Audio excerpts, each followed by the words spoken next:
Bonjour à tous. Alors aujourd'hui, nous sommes avec Cartouche, nouveau propriétaire du théâtre La Carrêterie avec Roy Cavus, situé 101 rue Carrêterie à Avignon.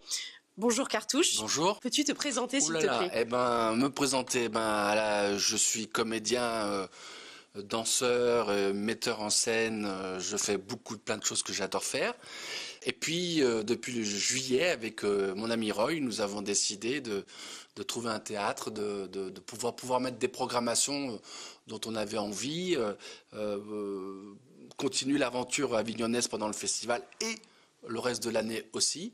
Donc, voilà, je suis un touche à tout.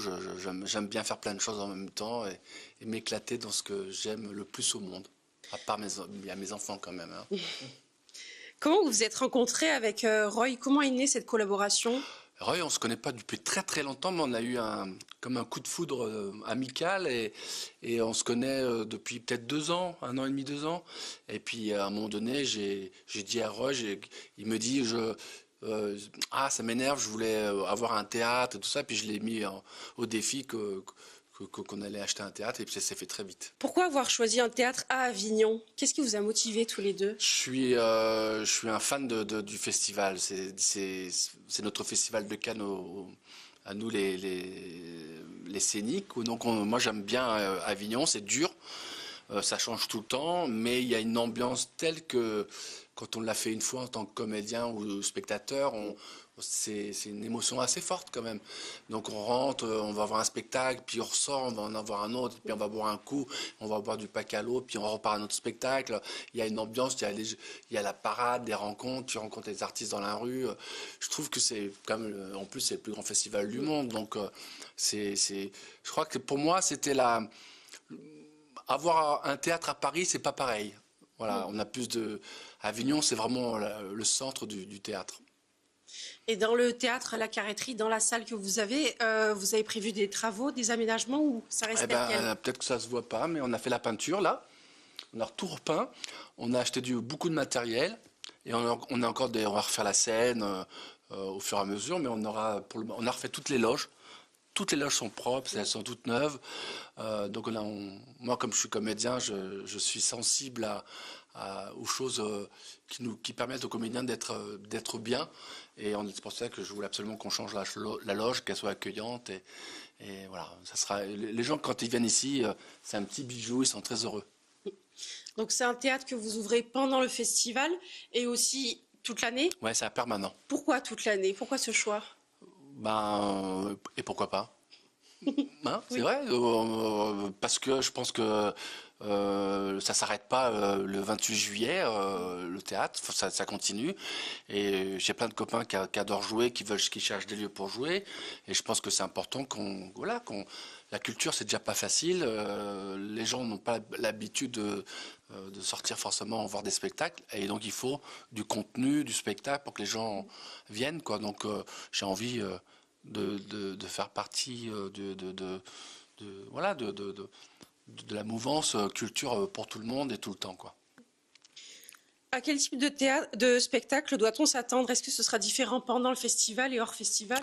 Toujours Oui, pareil. ça sera différent dans le sens où le public au festival il est très large. C'est des gens qui sont férus de théâtre et qui sont assez pointus, qui ont l'habitude de venir. Et donc on fera des pièces. Alors moi j'aime bien les jeunes compagnies. Donc pour leur permettre d'avoir un lieu de départ. J'aime bien tout ce qui est lié au corps, parce que je suis un ancien danseur, que la marraine de mon théâtre, ici, j'en ai deux. J'ai une marraine qui s'appelle Marie-Claude Pietragala et j'ai un parrain qui s'appelle Antoine Dulury. Donc à eux deux, il faut que ce soit des spectacles qu'on a envie de découvrir, mais qui soient et avec le corps du côté de Pietra et le texte et le jeu et l'humour avec Antoine. Moi, je viens un peu des deux aussi, donc j'ai envie voilà, nous ce qu'on vit c'est la qualité. Après, on est ouvert, on fera des choses un peu différentes l'été que le reste en hiver. L'hiver, on va essayer de trouver des spectacles un peu drôles, un peu comédie, un peu pour les enfants. On va essayer de travailler là-dessus. Quel sera le mot d'ordre, la philosophie de ce théâtre?